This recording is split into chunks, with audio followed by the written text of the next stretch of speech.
सभी विद्यार्थियों को नमस्कार। अपने इस YouTube चैनल पर आपका स्वागत है, अभिनंदन। हाँ, तो विद्यार्थियों, आज हम राजनीति विज्ञान विषय से एक महत्वपूर्ण टॉपिक के प्रश्नोत्तर देखने जा रहे हैं। तो आज का हमारा विषय रहेगा राजनीति विज्ञान, और आज हम देखने जा रहे हैं राजस्थान राजनीतिक और प्रशासनिक व्यवस्था, और इससे संबंधित आज की हमारी क्विज रहेगी 8। तो आज की हमारी क्विज संख्या है 8। राजस्थान राजनीतिक और प्रशासनिक व्यवस्था से संबंधित प्रश्नोत्तर देखने जा रहे हैं। तो शुरू करते हैं आज की हमारी क्विज संख्या 8, राजस्थान राजनीतिक और प्रशासनिक व्यवस्था। तो देखिए विद्यार्थियों, आज की हमारी क्विज का पहला प्रश्न है, विधानसभा का सदस्य निर्वाचित हुए बिना कोई मंत्री किस अवधि तक अपने पद पर बना रह सकता है? विधानसभा का सदस्य निर्वाचित हुए बिना, विधानसभा का सदस्य निर्वाचित हुए बिना कोई मंत्री है वो किस अवधि तक अपने पद पर बना रह सकता है? कोई मंत्री बना दिया गया है तो वह कितने अवधि तक अपने पद पर बना रह सकता है? 1 वर्ष, ब 6 माह, स 3 वर्ष, द 3 माह। यदि विद्यार्थियों आपने इसका उत्तर विकल्प ब चुना है, 6 माह, तो आपका उत्तर बिल्कुल सही होगा, क्योंकि विधानसभा का सदस्य निर्वाचित हुए बिना कोई भी मंत्री 6 माह तक अपने पद पर बना रह सकता है। संविधान के अनुच्छेद 164 क्लॉज 4 के अनुसार, 164 अनुच्छेद के अनुसार, यदि कोई मंत्री जो विधानसभा या विधान परिषद के किसी सदन का सदस्य नहीं है तो उसे 6 माह के अंदर विधानमंडल के किसी सदन की सदस्यता प्राप्त करना आवश्यक है। तो विधान मंडल के किसी भी सदन की सदस्यता प्राप्त नहीं होने पर, यदि कोई मंत्री है जो विधानसभा या विधान परिषद का सदस्य नहीं है तो 6 माह के अंदर उसे विधानमंडल का सदस्य होना जरूरी है, वरना उसकी सदस्यता समाप्त हो जाती है। तो इस प्रकार से यदि कोई मंत्री या विधानसभा या विधान परिषद के किसी सदन का सदस्य नहीं है तो उसे 6 माह के अंदर विधानमंडल के किसी सदन की सदस्यता प्राप्त करना आवश्यक है, अन्यथा 6 माह की समाप्ति पर उसे अपने पद को त्यागना पड़ेगा। नहीं तो 6 माह की समाप्ति के बाद उसे अपना पद त्यागना पड़ता है। हाँ, तो विद्यार्थियों, अब देखते हैं आज की क्विज का अगला प्रश्न। अगला प्रश्न है, यदि किसी राज्य की विधानसभा का अध्यक्ष पद त्यागना चाहे तो वह अपना त्याग पत्र किसको देगा? यदि कोई राज्य की विधानसभा का अध्यक्ष है, वह अपना पद त्यागना चाहता है, विधानसभा का अध्यक्ष यदि वह अपना पद त्याग करना चाहता है तो वह त्याग पत्र किसको देगा?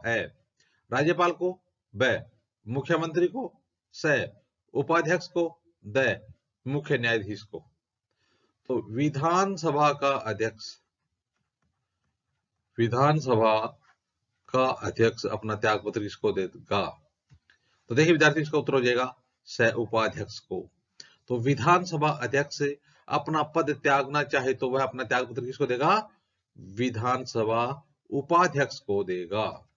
देखिए विद्यार्थियों, अनुच्छेद 179 ख के अनुसार किसी राज्य की विधानसभा का अध्यक्ष अपना त्यागपत्र विधानसभा उपाध्यक्ष को तथा विधानसभा का उपाध्यक्ष अपना त्यागपत्र विधानसभा अध्यक्ष को संबोधित कर अपने हस्ताक्षर सहित लेख द्वारा दे सकता है।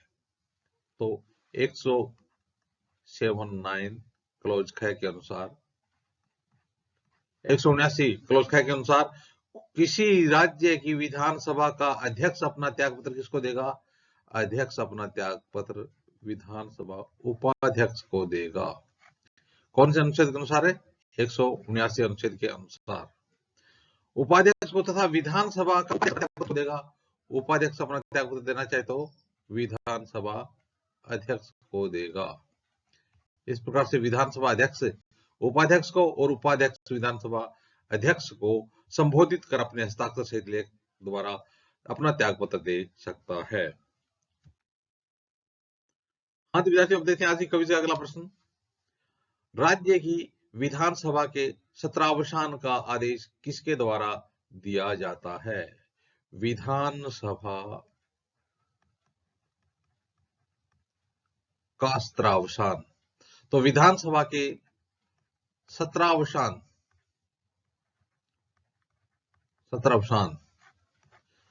का आदेश किसके द्वारा दिया जाता है? ए विधानसभा अध्यक्ष द्वारा, ब राज्यपाल द्वारा, स मुख्यमंत्री द्वारा, द प्रधानमंत्री द्वारा। तो राज्य की विधानसभा के सत्रावसान का आदेश किसके द्वारा दिया जाता है? यदि विद्यार्थियों आपने इसका उत्तर विकल्प ब चुना है राज्यपाल, तो बिल्कुल सही होगा।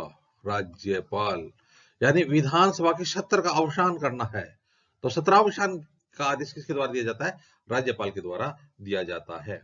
तो देखिए विद्यार्थियों, अनुच्छेद 174 के अनुसार राज्यपाल राज्य विधानमंडल के एक या दोनों सदनों को समय समय पर अधिवेशन हेतु सत्र आहूत कर सकता है तथा उसका सत्रावसान भी कर सकता है।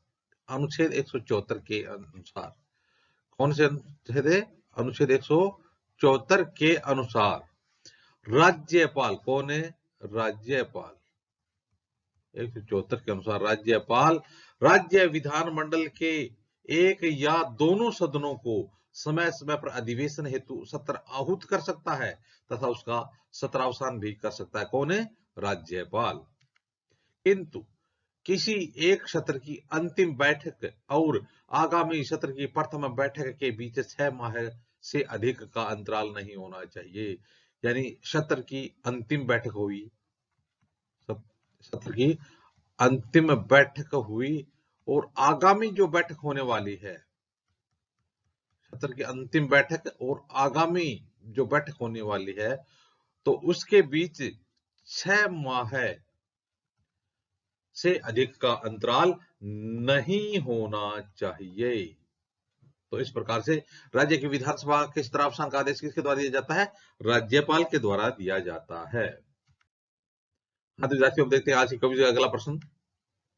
अगला प्रश्न है, विधानसभा के विघटन के बाद भी उसका अध्यक्ष पद पर बना रहता है। विधानसभा के विघटन के बाद भी उसका अध्यक्ष पद पर बना रहना, नए अध्यक्ष के चुने जाने तक, जब तक वह रहना चाहता हो, विधानसभा के विघटन के पश्चात गठित विधानसभा की पहली बैठक के ठीक पहले तक, इनमें से कोई नहीं। तो विधानसभा के विघटन के बाद उसका जो विधानसभा का जो अध्यक्ष होता है, विधानसभा अध्यक्ष, और विधानसभा का क्या हो गया? विघटन हो गया। तो विधानसभा के विघटन के बाद विधानसभा का अध्यक्ष है वो कब तक पद पर बना रहता है? तो ये आपको बताना कि यानी विधानसभा के विघटन के बाद भी उसका अध्यक्ष है वो कब तक पद पर बना रहता है? तो देखिए आपको विकल्प दिए जाते हैं, नए अध्यक्ष के चुने जाने तक, जब तक वह रहना चाहता हो, विधानसभा के विघटन के बाद गठित विधानसभा की पहली बैठक के ठीक पहले तक, इनमें से कोई नहीं। तो इसका उत्तर हो जाएगा विधानसभा के विघटन के पश्चात गठित विधानसभा की पहली बैठक के ठीक पहले तक।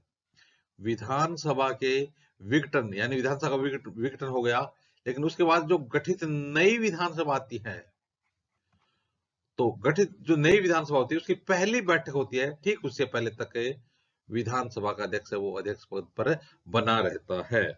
तो देखिए विद्यार्थियों, अनुच्छेद 179 क्लोज गए के अनुसार, 179 के अनुसार विधानसभा के विघटन के बाद होने वाले विधानसभा के प्रथम अधिवेशन के ठीक पहले तक अध्यक्ष अपने पद को रिक्त नहीं करेगा, अपने पद पर बना रहेगा। तो विधानसभा के विघटन के बाद गठित विधानसभा की पहली बैठक से ठीक पहले तक कौन सा अनुच्छेद कहता है? 179 के अनुसार।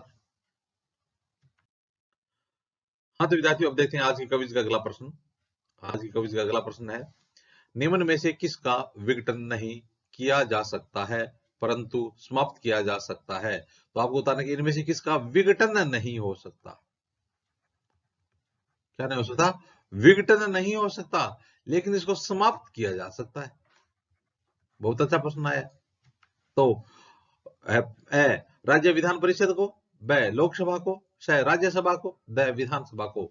निम्न में से किसका विघटन नहीं किया जा सकता परंतु समाप्त किया जा सकता है? तो यदि आपने इसका उत्तर चुना है विकल्प ए राज्य विधान परिषद, तो आपका उत्तर बिल्कुल सही होगा। राज्य विधान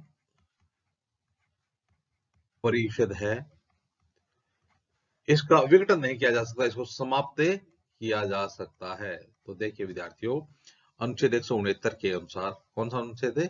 169 के अनुसार संसद को किसी राज्य में विधान परिषद का सृजन या समाप्त करने का अधिकार दिया गया है। 169 के अनुसार संसद है वो किसी राज्य में विधान परिषद का सृजन कर सकती है या विधान परिषद को समाप्त भी कर सकती है। विधान परिषद का सर्जन भी कर सकती है संसद, और विधान परिषद का समाप्त भी कर सकती है। कौन से अनुच्छेद के तहत? 169 के अनुसार। यदि राज्य की विधानसभा ने इस आशय का संकल्प विधानसभा की कुल सदस्य संख्या के बहुमत द्वारा तथा उपस्थित और मत देने वाले सदस्यों के 2/3 बहुमत से पारित कर दिया हो, तो देखिए यदि राज्य की विधानसभा है तो विधानसभा ने क्या किया कि इस आशय का संकल्प है, तो वो विधानसभा की कुल सदस्य संख्या के बहुमत द्वारा तथा उपस्थित और मत देने वाले सदस्यों के 2/3 बहुमत से यदि प्रस्ताव वो पारित कर दिया, तो संसद है वो अनुच्छेद 169 के अनुसार किसी राज्य में विधान परिषद का सर्जन या समाप्त का कर सकती है। इस प्रकार विधान परिषद एक ऐसा सदन है जिसे समाप्त तो किया जा सकता है परंतु उसका विघटन नहीं किया जा सकता है। इस प्रकार से विधान परिषद एक ऐसा सदन है जिसको समाप्त तो किया जा सकता है, लेकिन विधान परिषद का विघटन नहीं किया जा सकता है। तो इस प्रकार से विद्यार्थियों, आज हमने राजनीतिक विज्ञान के अंतर्गत राजस्थान राजनीतिक व्यवस्था के प्रश्नोत्तर देखे। आगे आने वाले वीडियो में भी इसी प्रकार से हम राजनीति विज्ञान संबंधित अध्ययन सामग्री देखते रहेंगे। आप भी अपने इस YouTube चैनल के साथ बने रहिए। वीडियो देखने के लिए धन्यवाद।